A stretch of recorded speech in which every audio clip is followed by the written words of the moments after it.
20세기 후반에 유명한 화가였던 노만 락웰이라고 하는 화가가 그림만 그리면 평론가들에 의해서 kitsch, 저속하다, sentimental, 감상적이다, because, 공허하다라는 혹독한 비판을 들었습니다. 이러한 신랄한 공격을 받은 화가는 내가 이런 소리를 들어가면서도 그림을 그려야 하느냐 고민에 빠져 우울증 치료를 받기도 했지만 그러나 결코 그는 그림 그리는 것을 포기하지 않습니다. 노년기에도 젊은 시절에 가졌던 그 집중력과 열정을 발휘해서 계속 그림을 그렸습니다. 그가 죽은 지 20주년 되는 2000년, 2001년도에 그의 작품 미국 6개 도시를 돌면서 전시가 되었습니다. 뉴욕 타임스, 워싱턴 포스트, 그리고 PBS, CBS, 여러 방송국, 내셔널 퍼블릭 라디오, 수많은 매스컴은 바로 그의 작품을 극찬하게 이릅니다.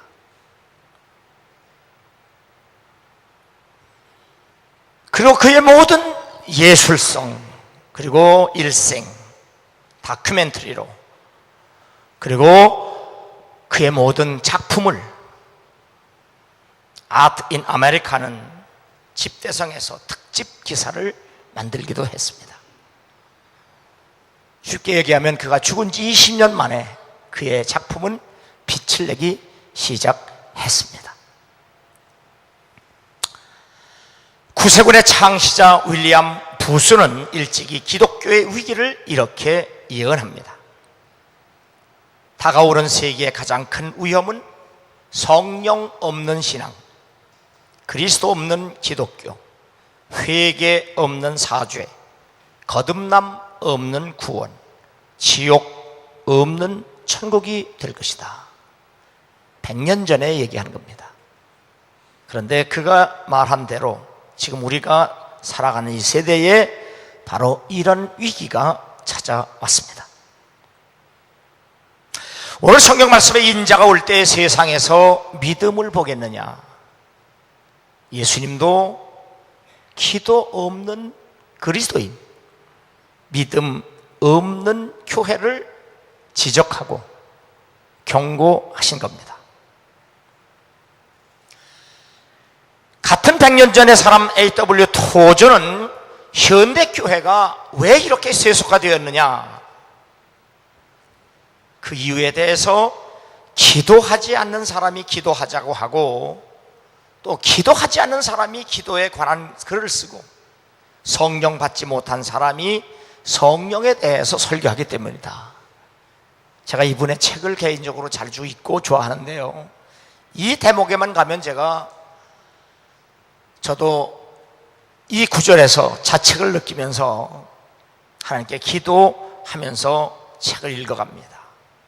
기도하지 않으면서, 쉽게 얘기하면 목회자가, 목사가, 설교자가 자신은 기도하지 않으면서 교인 보고 기도해라. 성령도 받지 못하고 성령에 대해서 설교하는 설교자들, 목사, 목회자를 지적하는 겁니다. 한마디로 얘기하면 교회가 세속화된 원인에 대해서 지도자의 책임이 크다는 지적입니다. 예수께서 승천하신 후 다락방에 모인 120명은 결코 하나가 될 수 없는 사람들입니다. 예수님의 12제자는 예수님 곁에서 늘 서로 누가 크냐, 힘겨루기, 기재기, 편가르기로 하면서 시기하고 다투던 사람이었습니다.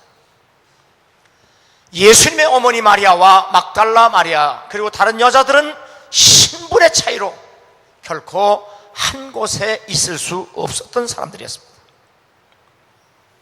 예수님의 친동생 그리고 다른 여러 제자들, 그들도 자리 다툼이라면 결코 양보할 수 없는 그런 사람들이었습니다.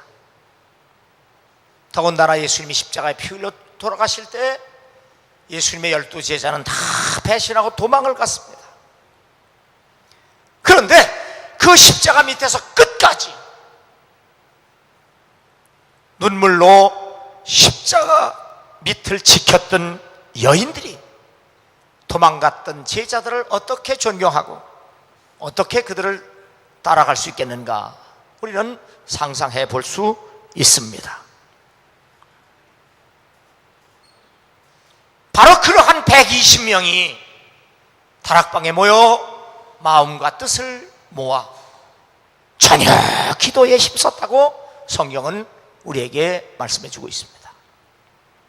어떻게 하나가 될 수 없는 사람들이 한 마음을 가지고 기도할 수 있었는가? 그것은 오직 성령이 너에게 임하시면 너희가 권능을 받고 예루살렘과 온 유대와 사마리아와 땅끝까지 이르러 증인이 되리라. 주님이 승천하시기 전 마지막 부탁하신 그 말씀 때문에 그들은 자신들의 약점, 자신들의 허물, 자신들의 죄, 타인의 허물, 타인의 죄 보다도 하나님의 말씀에 그들이 마음을 모으고 뜻을 모아 주님의 명령하신 대로 성령의 권능이 임할 때까지 너희들은 예루살렘을 떠나지 말고 기도하시라고 하는 그 말씀에 순종했기 때문입니다. 그러므로 우리도 오직 하나님 말씀에 우리의 마음과 뜻과 정성을 다하여 주님을 예배하고 주님을 섬기고 기도하고 찬양하는 여러분과 교회가 되기를 주 이름으로 축원합니다. 오늘 성경에 보면 예수께서 그들에게 항상 기도하고 항상 기도하고 기도를 쉬지 말고 라고 하는 말씀을 우리에게 하셨습니다. 교회의 분쟁과 고소고발로 힘겨루기를 하고 있는 것들이 세상에 속속 드러나고 있습니다. 목사가 교인들의 고소로 감옥에 들어가고 강단에서 끌려 내려와 징계를 받고 있으며 검찰이 교회를 뒤지고 교회의 회계장부가 세상의 문매를 맞고 있습니다. 매스컴은 교회의 약점을 특정 보도로 다루고 있으며 빚더미 교회들이 경매에 붙여지는 것을 신바람이 나서 보도하고 있습니다. 이렇게 넘어가고 팔리는 교회들을 이단과 사이비들이 눈에 불을 켜고 자신들의 건물로 사들이는 이런 비극적인 현상들이 우리 눈앞에서 펼쳐지고 있습니다. WCC 부산 총회를 앞두고 신앙 문제로 싸우고 교단마다 감투 싸움에 몸살을 앓고 있습니다. 교계든 교회든 이렇게 문제가 있을 때마다 기도하자고는 하나 요식, 행위에 불과할 뿐입니다. 교회가 어떤 특별 예배 그리고 특별 기도회를 할 때 골방이 아니라 체육관이나 운동장에서 그리고 텔레비전 앞에서 하는 이유가 사람들에게 보이려고 하는 것인지 아니면 하나님께 보이려고 하는 것인지를 저는 자세히 잘 모르겠습니다.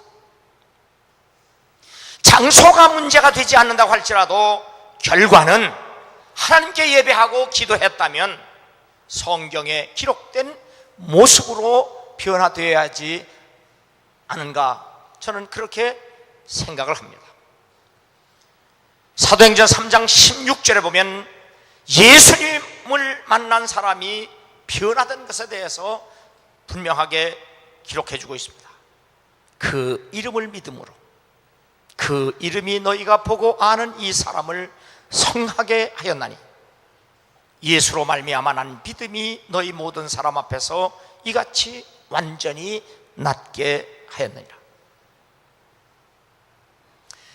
회개했고 예수 그리스도를 믿음으로 말미암아 구원을 받았다면 분명 변화된 모습이 하나님 앞과 사람 앞에서 이렇게 분명하고도 확실하게 인정되어야 하지 않겠느냐 하는 겁니다.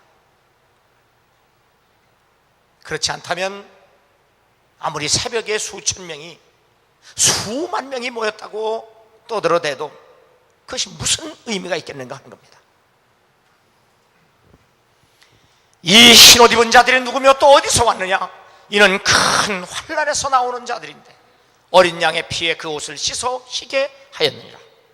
그러므로 그들이 하나님의 보좌 앞에 있고 또 그의 성전에서 밤낮 하나님을 섬겼다고 계시록 7장 13절에서 15절에 기록되어 있습니다. 밤낮 하나님의 성전에서 하나님을 예배하고 하나님께 기도한 사람들이 흠없고 티없는 깨끗한 모습, 이것이 천국의 모습임을 주님은 우리들에게 보여주고 있는 겁니다. 바로 예수 그리스도께서 이 땅에 다시 오실 때, 재림하실 때 주님이 보고 싶은 모습이 이러한 모습입니다. 항상 기도하고 always pray, 끈질기게 기도하라는 겁니다. 주님이 우리에게 쉬지 말고 기도하라, 항상 기도하라는 말은 숨도 쉬지 말고 밥도 먹지 말고 잠도 자지 말고 기도하라는 말씀이 아니라 하나님 앞에 끈질기게 기도하라.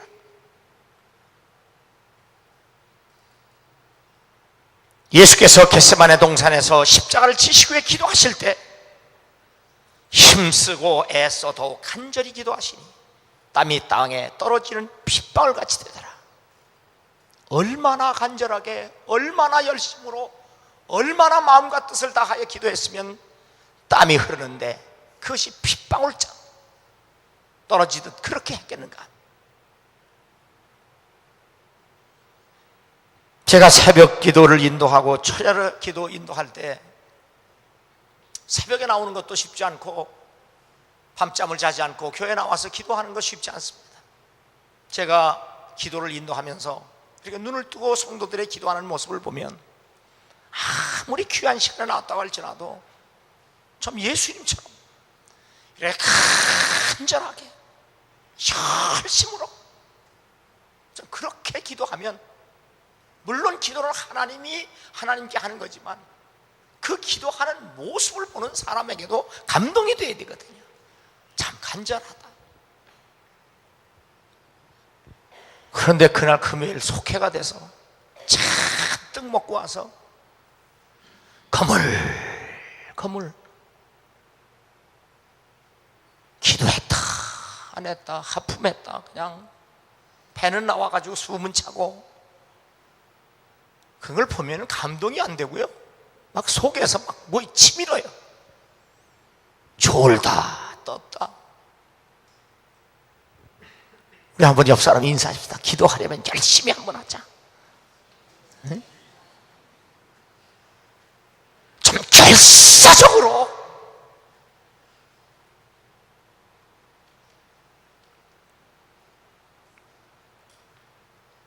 기도 후에 일어나 제자들에게 가서 슬픔으로 인하여 잠든 것을 보시고 이르시되 어찌하여 자느냐, 시험에 들지 않게 일어나 기도하라 하시니라. 우리가 인생을 살다 보면 이루 헤아릴 수 없을 만큼의 환난과 시련과 아픔과 고통, 얼마나 많은 문제들이 우리 앞에 산적해 있습니까? 이러한 환난과 시련, 아픔, 고통, 문제를 이겨낼 수 있는 힘과 능력이 우리에게 없기 때문에 하나님은 우리에게 기도하라고 하신 겁니다. 그리고 이것을 해결할 수 있는 방법이 기도밖에 없다는 사실을 주님이 말씀하십니다.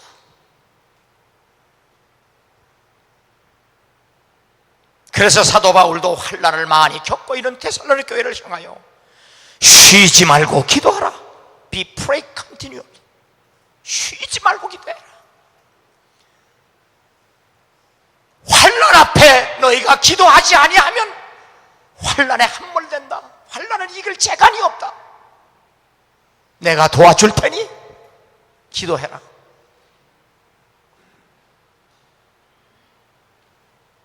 쉬지 말고 기도하라는 이 말씀은 기도가 요식회가 되지 아니하도록 전능하신 하나님을 전적으로 의지하고 그리고 붙들고 그 앞에서 예수님께서 겟세마네 동산에서 몸부림친 그렇게 기도하는 겁니다. 그래서 히브리서 기자는 예수님도 육체에 계실 때 심한 통곡과 눈물로 그렇게 기도하셨다고 우리에게 전해주고 있습니다.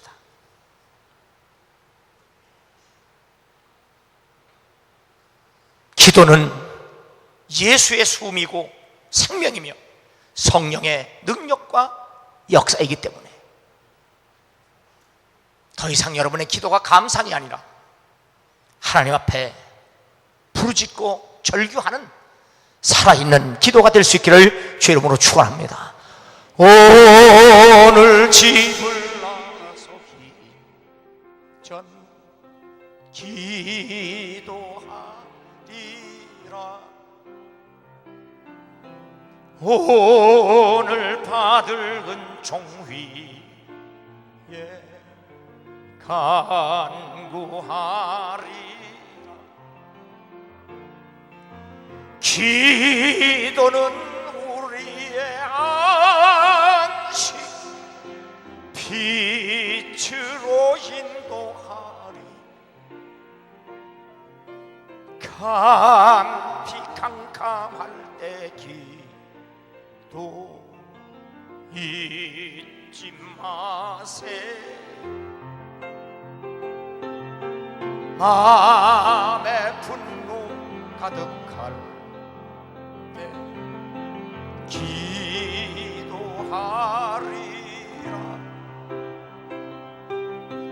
나의 앞길 막는 친구 용서하리라. 기도는 우리의 안식 빛으로 인도하리. 앞이 캄캄할 때 기도 잊지 마세요. 어려운 시험 닥칠 때 기도하리. 죄가 함께 당하시면 능히 이기리. 기도는 우리의 안식 빛으로 인도하리. 앞이 캄캄할 때 기도 잊지 마세요. 나의 일생 다가도록 기도하리라.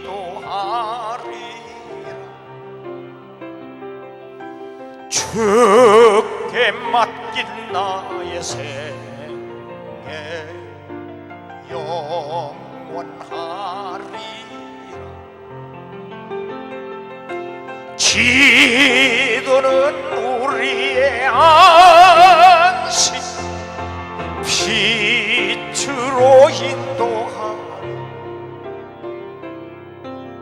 앞이 캄캄할 때 기도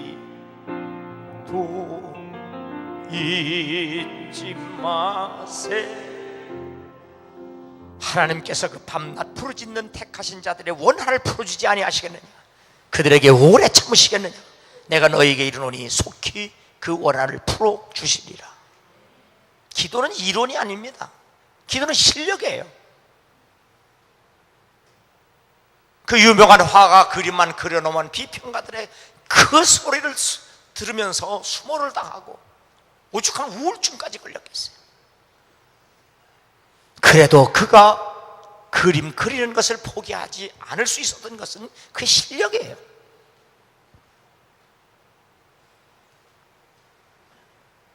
그래서 기도는 하나님 앞에 놓인 믿음의 배수진입니다. 결코 포기할 수도 포기해서도 안 되는 거룩한 고집입니다. 왜 기도가 안 됩니까? 기대가 없기 때문에요. 기대가 없는 믿음은 비극입니다. 죽은 겁니다. 하나님 앞에 할 말이 없는 겁니다. 그러니까 기도할 때 잠들고 졸고 할 말이 없고 하품하고, 내가 하나님에게 분명히 요구할 것이 있다면 이게 실력이에요.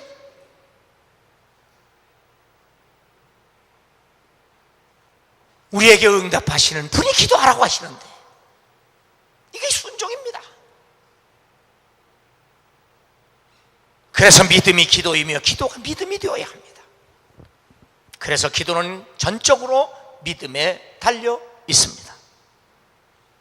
기도하기를 멈출 때 그 믿음의 생명도 끝이 납니다. 기도만큼 하나님의 자녀됨을 명확하고 확실하게 구별짓는 것도 없습니다. 기도는 그리스도인됨의 확실한 표지이며 시금석입니다. 제2차 세계대전에 영국과 유럽을 구한 윈스턴 처칠의 그 유명한 연설입니다. 우리는 역경으로부터 미래의 힘을 키울 방법을 배워야 합니다. 과거와 현재가 싸우도록 내버려두면 미래는 잃게 됩니다. 나는 여러분에게 피, 수고, 눈물 그리고 땀밖에 달리 드릴 것이 없습니다. 자, 단합된 우리의 힘을 믿고서 우리 모두 전진합시다. 모든 고귀한 것에는 대가가 필요합니다. 그 대가는 인내와 관용입니다. 우리는 흔들리지 않을 것이며 우리는 지치지 않을 것입니다. 우리는 비틀거리지도 실패하지도 않을 것입니다. Never give up, never give up, never, never, never. 결코 포기하지 말자는 겁니다. 윈스턴 처칠보다 더 위대한 예수 그리스도는 영원한 미래를 위해서 그리스도인이 결코 포기하지 않아야 할 것, 그 한 가지, 그것이 바로 기도임을 오늘 성경을 통해서 우리에게 분명하게 말씀합니다. 너희는 스스로 조심하라. 그렇지 않으면 방탕함과 술취함과 생활의 염려로 마음이 둔하여지고 뜻밖의 그날이 덫과 같이 너에게 임하리라. 이러므로 너희는 장차 우리 모든 일을 능히 피하고 인자 앞에 서도록 항상 기도하며 깨어 있으라 하시니라. 그리스도인에게 있어서 기도를 포기하는 것만큼 무서운 죄도 없습니다. 그것은 바로 예수 그리스도를 믿는 믿음을 포기하는 것이기 때문입니다. 골로새 4장 2절에 보면 기도를 계속하고 기도에 감사함으로 깨어 있으라. 이 말씀을 의역하면 하나님의 은혜 없이 살 수 있는 사람은 단 한 사람도 없다는 사실입니다. 하나님에 의해 살아가는 사람, 하나님으로 말미암아 살아가는 사람, 하나님을 위해 살아가야 하는 사람, 이것이 그리스도입니다. 너희 안에서 행하시는 이는 하나님이시니 자기의 기쁘신 뜻을 위하여 너희에게 소원을 두고 행하게 하시나니 모든 일을 원망과 시비가 없이 하라. 하나님은 결코 원망이나 하고 시비하는 사람을 쓸 수 없다는 사실입니다.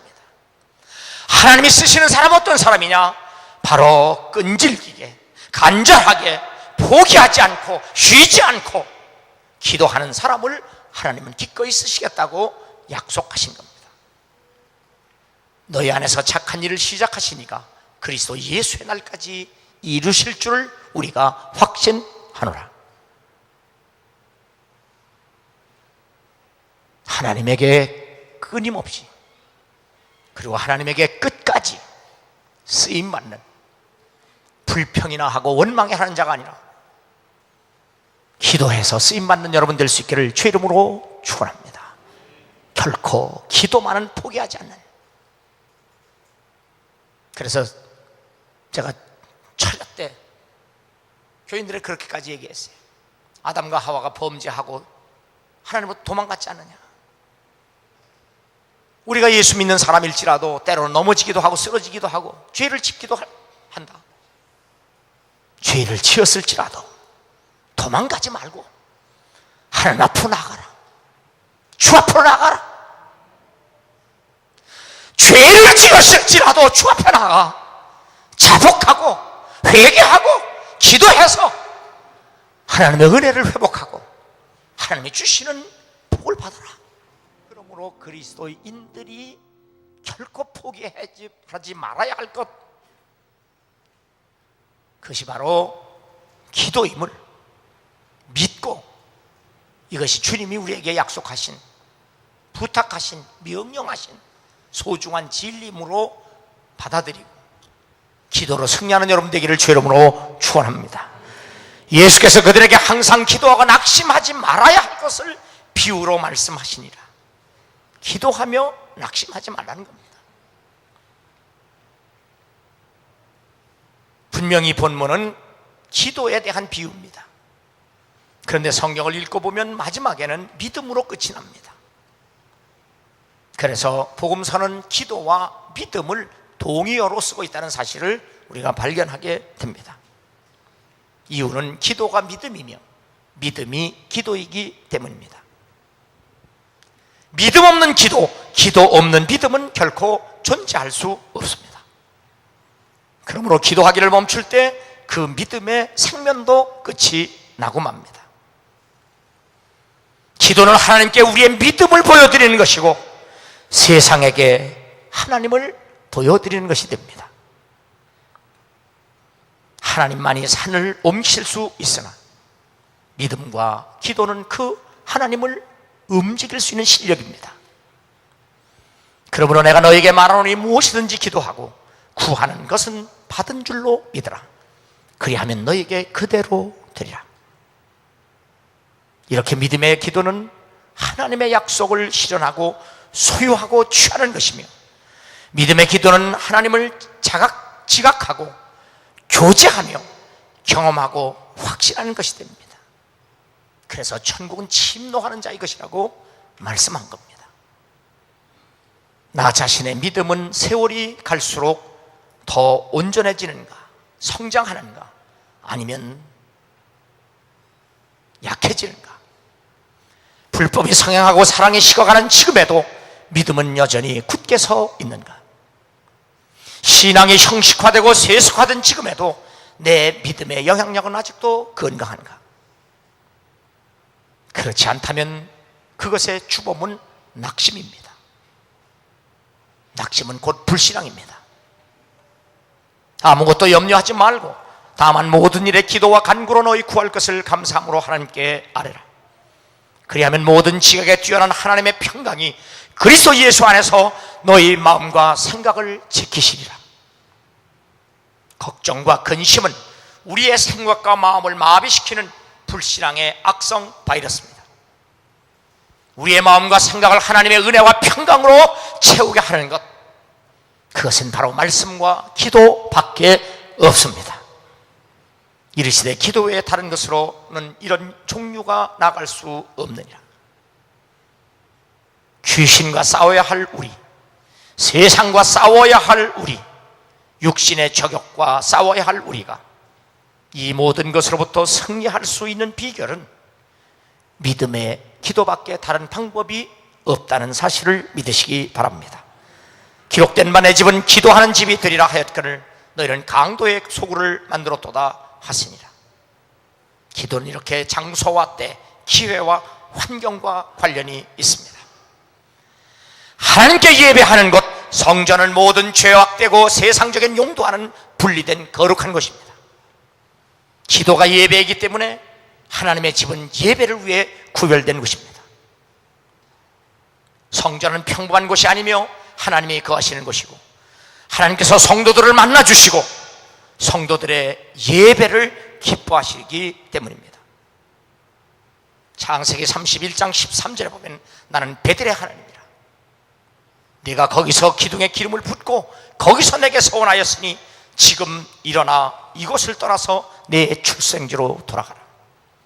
야곱이 하나님을 만난 것, 하나님이 야곱을 만나주신 것, 야곱이 하나님께 기도한 것, 야곱이 하나님께 예배한 것, 하나님이 그에게 응답한 곳, 바로 그것이 베델입니다. 그 베델은 베드엘, 하나님의 집, 오늘의 교회를 말씀하고 있는 겁니다. 이 하나님의 집이 여러분이 기도하기에 그리고 예배하기에 낯선 곳이 된다면 여러분에게 이 성전은 더 이상 하나님의 집이 될 수 없습니다. 야곱이 자기 집안 사람과 자기와 함께 한 모든 자에게 이르되 너희 중에 있는 이방 신상들을 버리고 자신을 정결케 하고 너희들의 의복을 바꾸어 입어라. 우리가 일어나 베델로 올라가자. 내가 거기서 제단을 쌓으려 하노라.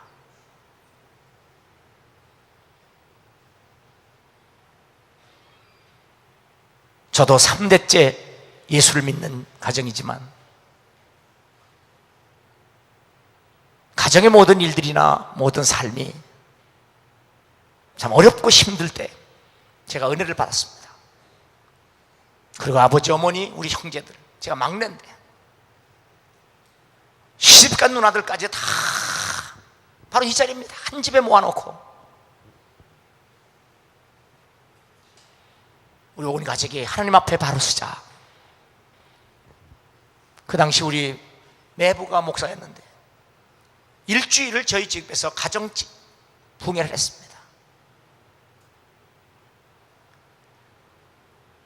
야곱이 환난을 당한 날에 가족들을 다 모아놓고 우리 집안이 이꼴 당한 것이 나 때문이다. 우리와 내와 우리 집안이 하나님을 온전히 섬기고 하나님 말씀에 순종하고 하나님의 뜻대로 살아야 함에도 불구하고 그렇게 살지 못했기 때문에 오늘 우리 가정이 이 꼴이 됐다.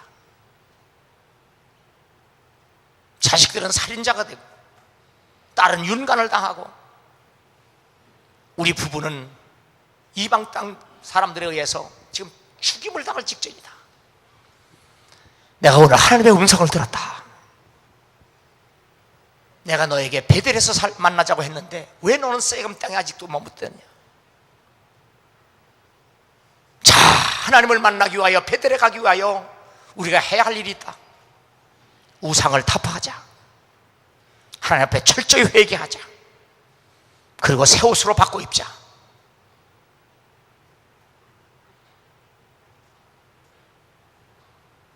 나는 여러분도 한 번쯤 그렇게 한 가정이 결단할 수 있고 하나님 앞에 바로 설 수 있는 가정이 되기를 주 이름으로 축원합니다. 아무리 신앙의 자유라고 하지만 아비는 이 교회, 어미는 저 교회, 자식은 이 교회, 온 집안 식구가 뿔뿔이 흩어져서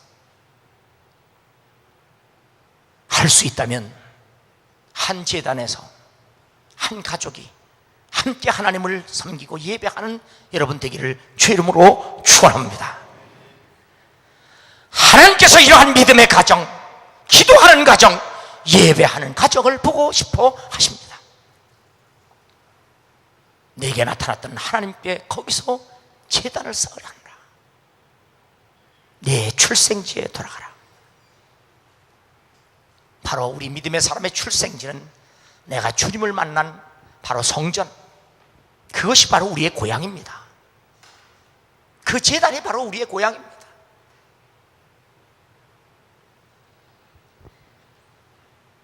교회와 교인의 생명과 능력과 영광은 예배와 기도에 있습니다. 오늘의 교회가 이렇게 되지 못했기 때문에 바로 세상 밖에 가지가 달려 세상 사람들에게 짓밟히고 있는 현실입니다. 예배와 기도는 하나님의 집을 구별하는 가장 거룩한 표지입니다. 항상 기도하는 교회, 항상 기도하는 가정, 항상 기도하는 여러분 성도가 되기를 간절히 바랍니다. 이 땅에 다시 오실 예수 그리스도, 그분은 요한계시록 7장에 나오는 밤낮 성전에서 하나님을 섬기는 그러한 모습을 찾으시고 보기를 원하시고 그렇게 되기를 원하신다는 사실을 깨닫고 오늘 이 말씀대로 항상 기도하는 성도, 가정, 교회가 될 수 있기를 주의 이름으로 축원합니다.